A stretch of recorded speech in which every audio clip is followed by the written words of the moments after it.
Let's fly to Africa together. 4 stops milk run, African Express. We were actually invited to the cockpit. Looks like Alitalia invested lots of money on their MD. Landing Berbera was landing onto Mars. Spoiler deployed. Emergency Space Shuttle landing field. They prefer to land from the seaside to avoid any anti-aircraft gunfire. We just landed at Mogadishu, very dangerous city in the world. We don't know what to expect there. We don't have a visa. The DC-9 30, we boarded from the rear. I walked all the way to the front into the cockpit. We were the only passengers doing this crazy 4-stop milk run.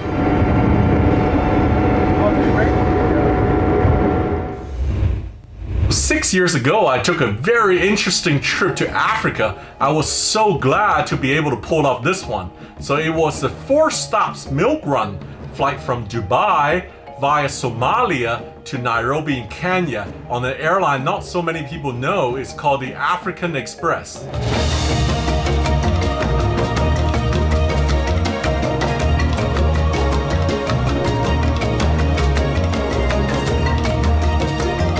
So on this trip, I was joined by my friend Ian and Charles as company, and we were the only passengers doing this crazy 4-stop milk run. Even the airport manager of African Express was impressed. He actually managed to give us an upgrade on board, so we were sitting at the front of the plane.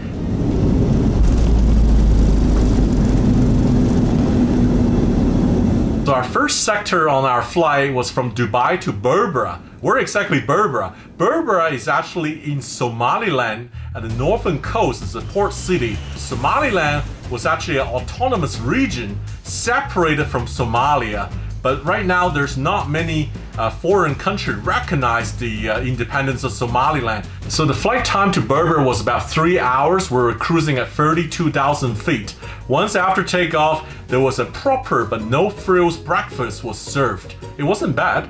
We're on African Express Airways flight 552, now at 32,000 feet, cruising, flying southwards. We have a GPS here, so we can see. Okay, we're over Oman right now. So after the breakfast, we were actually invited to the cockpit. So sir, the MD-80, has this been modified, or this is original what MD-80 cockpit has this kind of electronic display? Because I thought the MD-80 was a lot of meter and gauges. I didn't know they have, this looks like digital. Is this original or? This has been modified, especially the MD-82 was analog, but this aircraft was modified by Alitalia. Okay. And they even improvise head-up display here. That is not standard for the MDs. Also the primary flight display and navigation display, which are different than the original from the manufacturer. And another difference would be this panel. Nice. Looks like Alitalia invested lots of money on their MD. Yeah, for sure. The captain on the MD-80 is from Venezuela. The captain knew exactly what an aviation enthusiast wants and entertained us all the way to Berbera. But because there were 3 Afghans on board and there's only 1 jump seat, we actually had quite a fight and who would take that jump seat. The captain was so kind, he actually offered to take my camera in to record the landing into Berbera.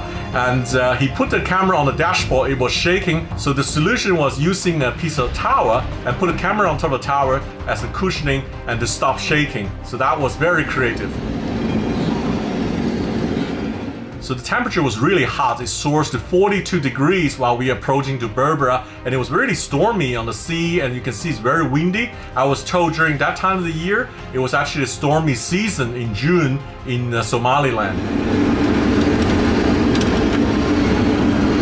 200. Landing Berbera was landing onto Mars. It was so remote, you can't see a city, there's no road. In the middle of nowhere in the desert, there was just one landing strip like that. 10. Spoiler deployed. Talk about Berbera Airport is an interesting history.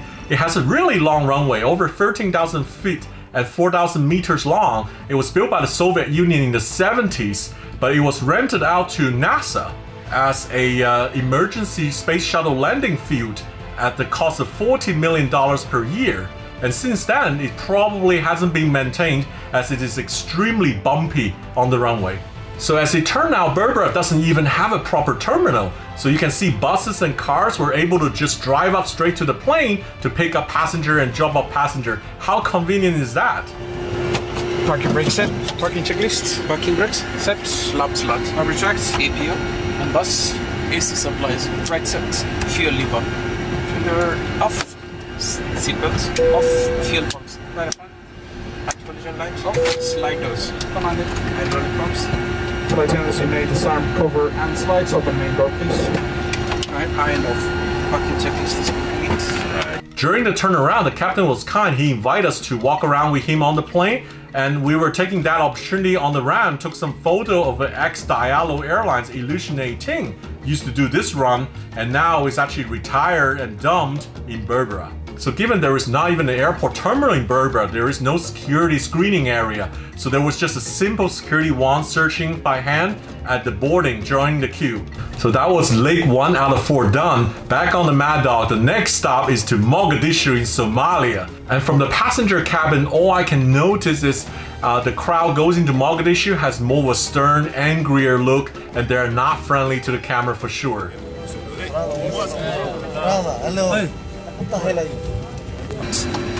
Battery switch on unlocked, emergency off, anti-skid, check an arm, stall test, check, cabin press control, it is set for Mogadishu, neutral, pneumatic crossfit, auto throttle on, auto throttle on, set, take off press, set, E1, rotate.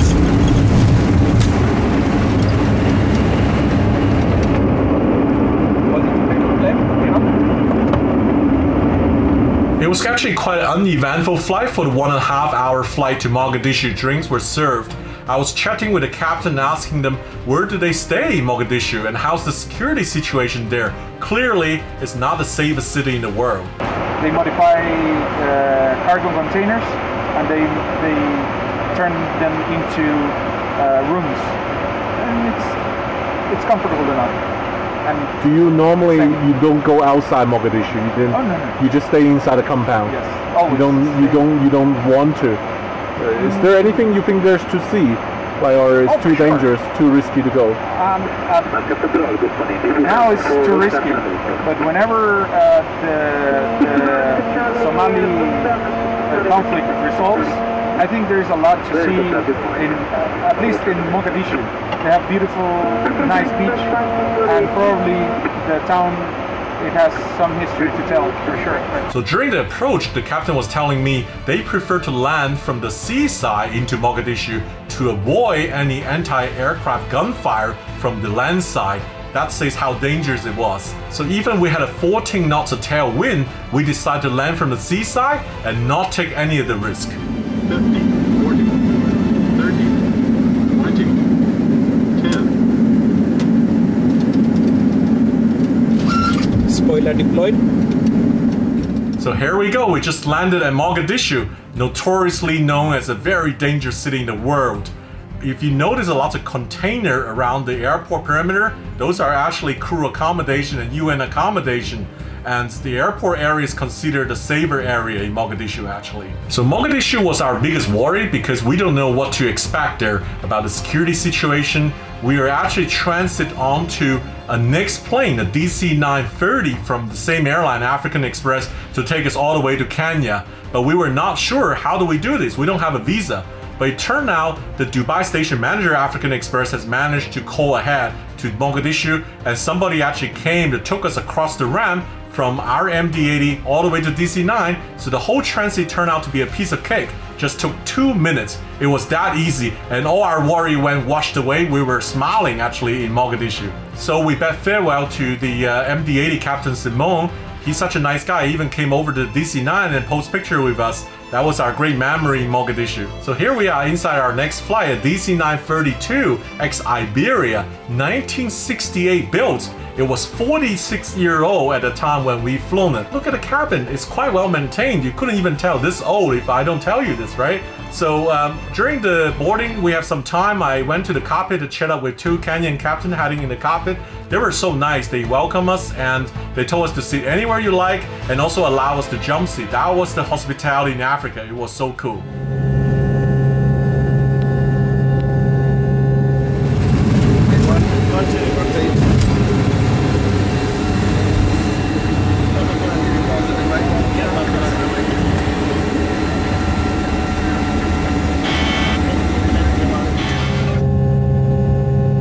So our next stop is a place called Wajir in northern Kenya.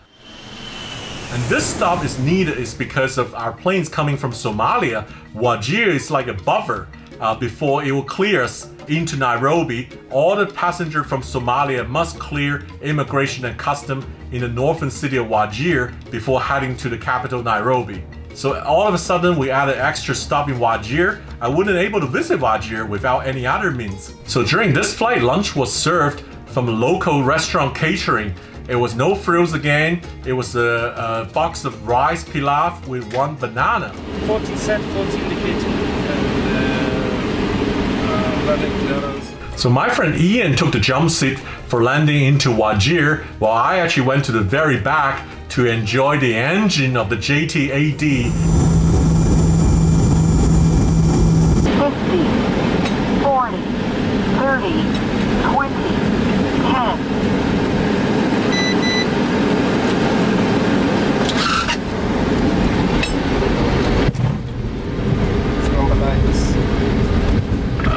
Landing 5T, London, make 180.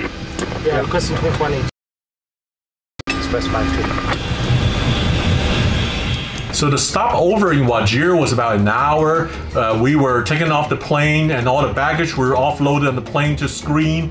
And then we entered the immigration into Kenya, get our visa and passport stamped, and get back on the plane. And this time we boarded from the rear end of the plane, walking up the stairs. I walked all the way to the front into the cockpit. It is finally my turn to get on the jump seat. Now on the final leg, the fourth leg to Nairobi.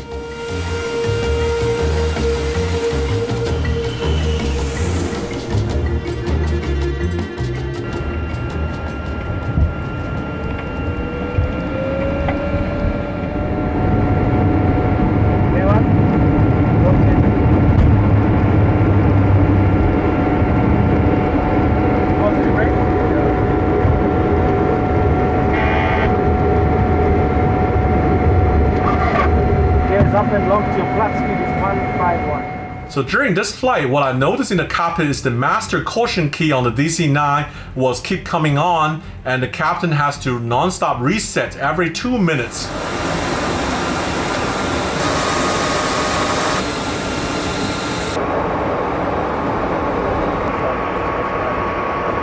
The approach into Nairobi was actually really beautiful. The clouds are huge. I love the landscape looking out from the window.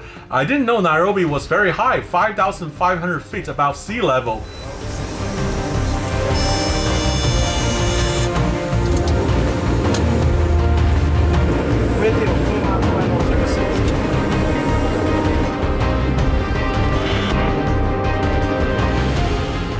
We landed at 5 o'clock beautifully, smooth touchdown. To me, the most enjoyable part of flying the DC-9 is sitting behind the pilot, watch these fine airmen manually flying the plane from takeoff to landing.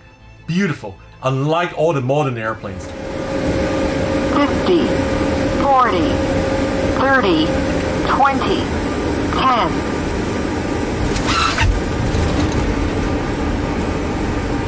Two lights. Spoilers deployed. 4 lights. 1.4, 1.5, 1.5, 1.5. 80 knots.